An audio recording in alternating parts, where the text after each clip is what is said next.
Faut-il un référendum sur le sujet de l'immigration? Mais la vraie question, Jean Messia, est-ce que c'est de savoir aussi si nous avons encore la souveraineté sur ce sujet? La politique migratoire est-elle encore décidée au niveau national français ou alors est-ce décidée sur la scène européenne? C'est bien ça le problème, c'est-à-dire que dire non à l'immigration, c'est effectivement un message politique, un message civilisationnel, sans doute très important, mais il faut aller au-delà. C'est-à-dire qu'il n'a échappé à personne que les élites dirigeantes traîtres qui nous ont gouvernés depuis une quarantaine d'années ont tout fait pour corseter la France dans un carcan juridico-administratif qui fait que de toute façon, une fois qu'on a dit non à l'immigration, eh bien, après, juridiquement, on a une législation qui protège l'immigration, qui la favorise même. On a une constitution, y compris son préambule. Donc, il faudrait aussi un référendum. On a signé la Cour européenne des droits de l'homme. Il faudrait donc un référendum qui porte également sur la constitution et son préambule. Je rappelle quand même, vous avez tous réagi quand j'ai dit traître. Il faut quand même rappeler que le Conseil constitutionnel a validé l'idée d'une aide à l'immigration clandestine au nom de la fraternité. C'est la jurisprudence Cédric Herrou. Donc le mot traître, je veux dire, il est quand même, quand on regarde la réalité de ce qu'est la politique migratoire en France, il me paraît même sous-estimé. On va vous dire manque d'humanité, pas tant chez vous, Monsieur Messia. Mais c'est pas une question de manque d'humanité, madame. Moi, je partage les souffrances de l'humanité tout entière. Le problème, c'est que j'ai aussi pour mission de protéger l'intérêt et l'humanité du peuple français en France. Parce que lui aussi, il faut avoir de la commisération pour lui. La France ne peut pas accueillir toute la misère du monde. Donc moi, j'aimerais bien que toutes ces belles âmes qui s'extasient en permanence sur les malheurs du monde, à juste titre, puissent un jour aussi s'extasier sur les malheurs du peuple français et sur ce que lui apportent certaines immigrations, parce que l'immigration, contrairement à ce qu'on sait, n'est pas tout le temps et partout une chance pour la France. Ça peut aussi être des malchances pour la France.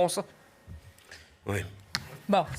Par exemple, Cédric Herrou, oui, moi je partage, voyez-vous, l'avis qui a été donné par la plus haute juridiction sur le cas de Cédric Herrou. Moi, j'ai pas de problème avec ça, parce que ponctuellement, l'affaire Cédric Herrou a un sens humanitaire qui était nécessaire à cet endroit-là où plus rien ne se faisait dans la norme. Madame Obadia, le sens humain que vous soulevez a rempli la porte de la Chapelle et a rempli la jungle de Calais. Ce n'est pas la même chose. Quand vous intégrez de l'immigration clandestine, non. Pourquoi il mélange systématiquement? Si vous favorisez, je réponds juste d'un mot, mais si vous favorisez l'immigration clandestine, elle ira. Mais si, c'est la jurisprudence du Conseil constitutionnel. Mais Cédric Herrou, c'est ça. Vous allez remplir des cloaques, à la Chapelle et ailleurs, et ensuite vous allez bien nous expliquer que c'est inhumain. C'est bien différent. Attendez, mais ceux qui viennent de la porte de la Chapelle, c'est pas des cosmonautes, madame. Ils arrivent quand même par l'endroit. Je sais, je connais les chemins de l'immigration clandestine. Je ne suis pas ignare. Donc je le sais. Simplement, vous généralisez de façon totalement abstraite. Et puis, pardon, Sonia Mabrouk, moi je veux bien que les Français demandent un référendum. Mais encore faudrait-il qu'ils aillent voter quand il y a des élections. Pour celui-là, ils iront. Monsieur Messia, je vous le garantis. Simplement, c'est vrai que c'est curieux que les sympathisants de gauche n'aient pas envie de se mêler de ce débat. Ça, c'est une faute, c'est une vraie faute. Il y a toujours. Mais parce qu'en même temps, ils savent le résultat, Madame Obadia. Ils connaissent le résultat. Qui peut douter d'un instant, alors que les Français, depuis des années, ont exprimé de diverses façons le ras-le-bol face à l'immigration et, si vous voulez, la diversité, c'est très bien. Mais on a fait le plein et même le trop-plein. Donc maintenant, les Français ont compris qu'on n'a plus besoin et on n'a plus envie d'immigration. Les conditions économiques ne sont pas les mêmes. Je suis d'accord avec vous.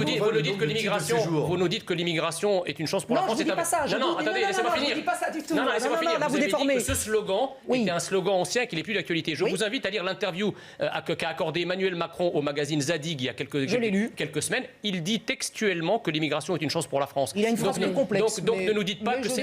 Parlons franchement. Accepte la laïcité pour certains, et on en voit l'exemple encore aujourd'hui avec la jeune Mila. Non. Pour certains, le délit de blasphème devrait exister en France. Samuel Paty, tué par quelqu'un qui... Mais là, on est dans les extrêmes, attention. Avec les valeurs Nous sommes dans les extrêmes. Non, mais c'est-à-dire que si vous citez ces exemples, les belles âmes de gauche vont vous expliquer que ça n'a rien à voir avec l'immigration. Donc vous pouvez toujours parler jusqu'à demain matin de ça, tant que les gens ne reconnaîtront pas qu'il y a effectivement un lien entre les actes que vous venez de citer de l'immigration récente et certaines immigrations. On ne peut pas avancer, si vous voulez. Oui, mais il ne faut pas en faire un lien de cause à effet direct. Il y a un lien de cause à effet direct entre certaines immigrations et la délinquance. délinquance et la criminalité et le terrorisme. Par exemple, les pays qui n'ont pas de communauté musulmane ou qu'une communauté musulmane réduite à sa portion congrue, comme les pays de l'Est, la Pologne, combien d'attentats? La Hongrie, combien d'attentats? La République tchèque, combien d'attats?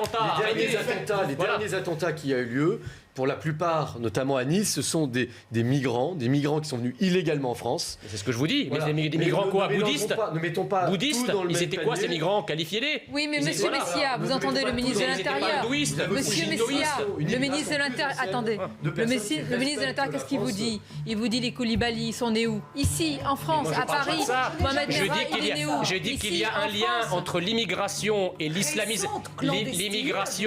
Il y a un lien entre l'immigration, l'islamisation et en bout de chaîne, les attaques terroristes. Les gens qui n'ont pas d'immigration n'ont pas de terrorisme, c'est tout. Point. Non, je ne mets pas tout le monde dans le même panier. Je dis qu'il y a un terreau. Voilà.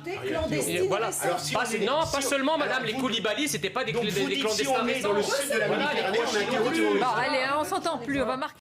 Alors, allez à la frontière. Sur le fond, attendez, expliquement des idées avec Monsieur Messia, parce qu'il veut réagir sur la souveraineté européenne. Et moi, je vous dis, c'est le sujet central pour l'immigration. Oui, j'attends le pire. Comme on est assez haut de plafond, je souhaite rebondir à votre question. Je pense que la souveraineté européenne ne veut rien dire. Pourquoi? Parce que, encore une fois, il faut le dire et le marteler, il n'y a pas de peuple européen, il n'y a pas de nation européenne. Et ce constat se retrouve sur l'immigration. On ne peut pas avoir une politique migratoire européenne parce que, par définition, les besoins migratoires des États-nations européens ne sont pas les mêmes. Donc que le Danemark prenne le large, d'ailleurs ça ne vous a pas échappé que le Danemark, ça fait déjà très longtemps qu'il prend le large sur la question monétaire, par exemple, il ne fait pas partie de l'euro.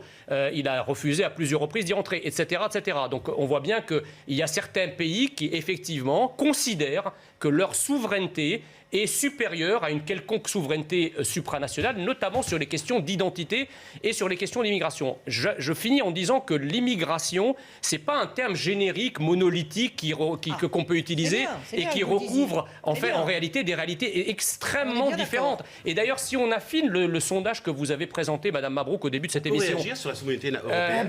Je termine juste mon propos sur le sondage. Alors là, évidemment, c'est un référendum... c'est un référendum sur toute l'immigration.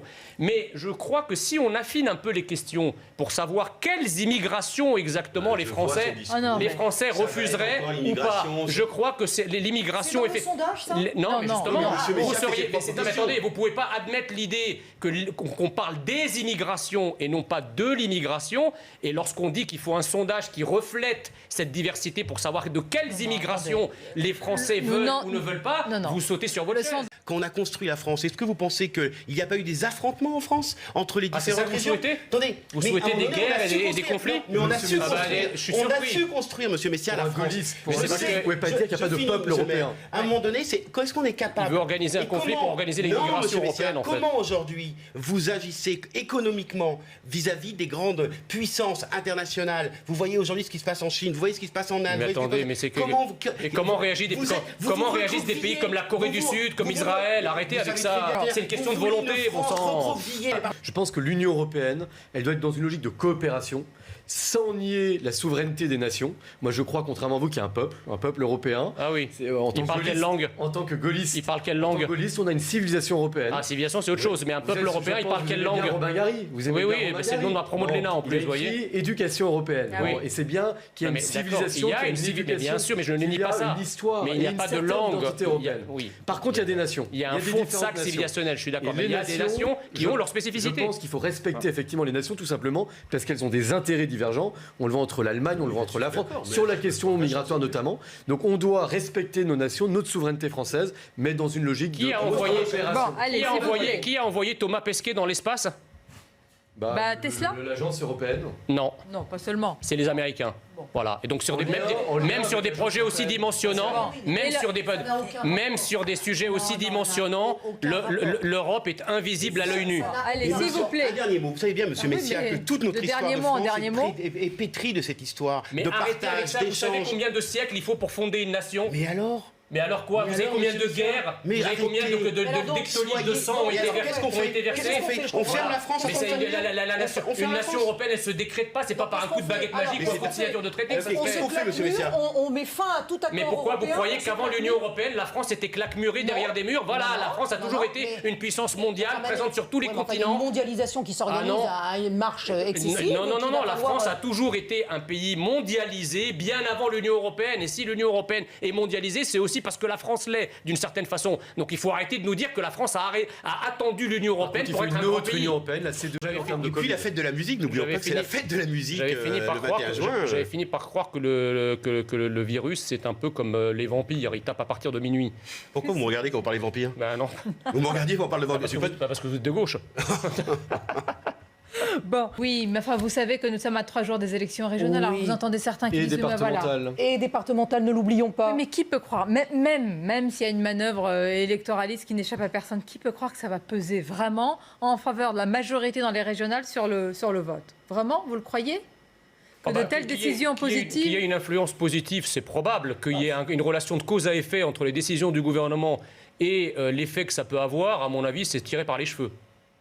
Oui. Moi, je pense que le problème, il provient surtout d'une espèce de localisation du débat national. C'est-à-dire que les administrés territoriaux, locaux, voient que depuis maintenant une trentaine ou une quarantaine d'années, comment dirais-je, les musiciens changent, mais la musique jouée est toujours la même. Il y a l'impression d'une vraie alternance. Voilà, c'est ça. Ils ne comprennent pas la différence entre un conseil régional qui est détenu par la droite, un conseil régional qui est détenu par la gauche. C'est pas d'accord. Attention, parce qu'on va vous donner l'exemple de M. Muselier en PACA. Et là, vous allez nous dire en quoi il y a... Quand vous voyez Mariani... Alors, moi, je réagis par rapport à ça. C'est très intéressant, les arguments que je viens d'entendre, qui sont des arguments de droit, arguments de droit, donc c'est audible. Mais c'est précisément là le problème, j'allais dire. C'est-à-dire que quand le droit d'un pays n'est plus là pour protéger l'identité d'un pays, ça pose un problème. Le droit, c'est pas quelque chose qui est suspendu en l'air comme ça, qui n'a pas qui n'est pas enraciné dans un État, dans un peuple, dans une culture, dans une identité. Le droit doit être là pour protéger l'identité nationale d'un pays. Et quand il ne protège pas cette identité, eh ben ça c'est pas à l'identité d'évoluer, c'est au droit d'évoluer. Ça c'est la première chose. La deuxième chose, moi j'ai déjà discuté avec des musulmans dont les femmes ou les sœurs ont un burkini. Ils m'expliquent que c'est effectivement une prescription coranique. Ils m'expliquent que c'est une prescription de la religion. Non, mais attendez, est-ce que je réponds, mais attendez, mais ni vos mères, ni vos grands-mères ne le portaient. Donc qu'est-ce qui s'est passé là? Il y a eu une mise à jour du Coran récemment dont personne n'est au courant? Ou est-ce que vos mères, vos grands-mères, elles étaient moins bonnes musulmanes que les filles ou les petites filles? Non, je crois qu'effectivement, ce symbole-là n'est pas un symbole,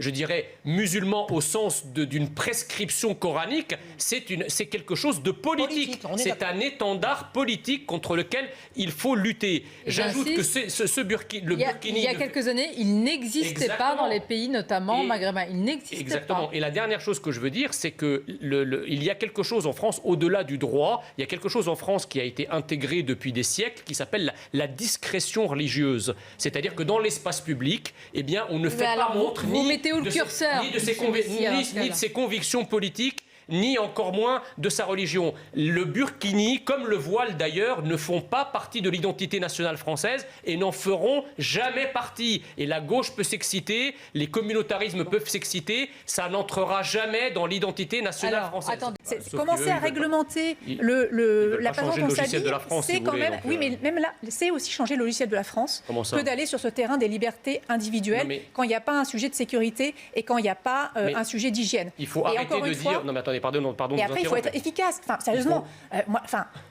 on a un sujet qui est quand même très important, qui est la montée de l'islam radical en France. Il faut qu'on s'attaque au sujet à la certains Français vous disent que c'est un habit politique. Enfin, c'est une... Bien sûr, mais on peut se faire plaisir. Mais on pourrait se faire plaisir en interdisant le burkini. Alors on se dirait, c'est super, on a pris une mesure forte, etc. Mais en fait, ça n'aura aucun impact. On le sait très bien. Donc soumission. En acceptant, on a un impact. Si on dit c'est acceptable, c'est un impact politique. Le problème, ce qu'on ne comprend pas, c'est que c'est pas efficace, dites-vous.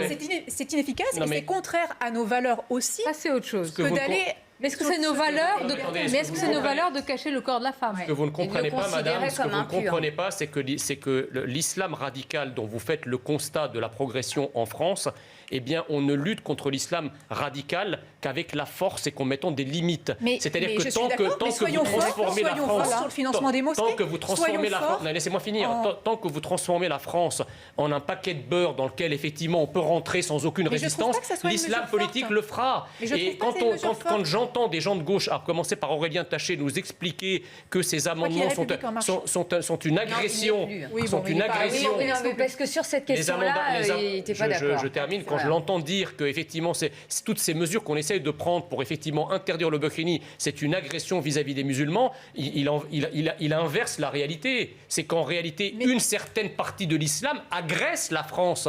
C'est-à-dire que attendez, mais posez la question aux gens. On ne peut pas aller se baigner sur une plage ou sur une piscine. Même les musulmans modérés le refusent d'aller se baigner dans une piscine ou dans une plage où vous avez un gros pourcentage de femmes qui se baignent. Écoutez-moi, est-ce que le débat n'est pas d'ores et déjà tranché parce que l'aspect juridique, Irène Nemirovsky, Romain Gary, Albert Cohen, Marguerite Duras, etc. Bon, je ne vais pas faire passer un examen ici, mais pourquoi vous émettez des doutes là? Pour une fois qu'on pourrait être rassemblés sur un sujet comme celui-ci. Non, je n'émets pas de doute, bien sûr, sur le fait que la lecture soit une grande cause nationale. J'émets un doute sur le biais politique d'une telle déclaration, parce qu'en fait, je prends mon propre exemple, mais je pense que c'est un exemple que beaucoup peuvent s'approprier, c'est-à-dire que moi j'ai découvert la France dans les livres. C'est-à-dire que moi, je n'étais pas d'ascendance française, je ne savais même pas parler français. Et une fois que j'ai appris le français, je l'ai d'ailleurs appris en lisant, et les premiers oui à l'époque, je me suis approprié la France à travers ces trésors littéraires, poétiques, de théâtre, etc. Enfin bon, tout ce qui compose notre héritage finalement. Et donc, je ne comprends pas qu'on veuille faire de la lecture une grande cause nationale, ce qui permettrait effectivement à tous ces jeunes Français, à tous les Français de se réapproprier leur héritage magnifique, fait d'auteurs extraordinaires, de lignes absolument magnifiques. Et d'un autre côté, dire, écoutez, nous, il faut déconstruire notre histoire, il faut se remettre en question. Nous avons plusieurs identités. Le même Emmanuel Macron.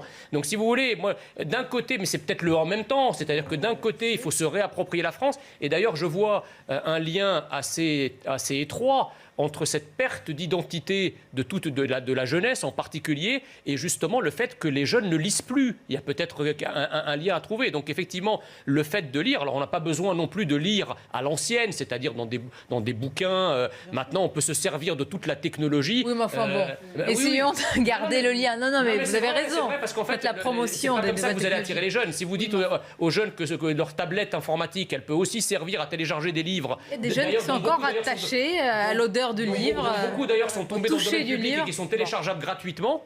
Oui. Moi, j'ai téléchargé un nombre de bouquins incroyable gratuitement parce qu'il n'y a plus de droits et vous accédez gratuitement et facilement. Mais vous faites un lien, je voudrais faire réagir. Engagé, c'est pour ça. Et là, il y a écrit vous êtes engagé avec le point EES. Vous voyez, là, tout est tombé. Là, vous avez déconstruit tout ce que vous venez de dire très bien. Mais je peux vous expliquer pourquoi.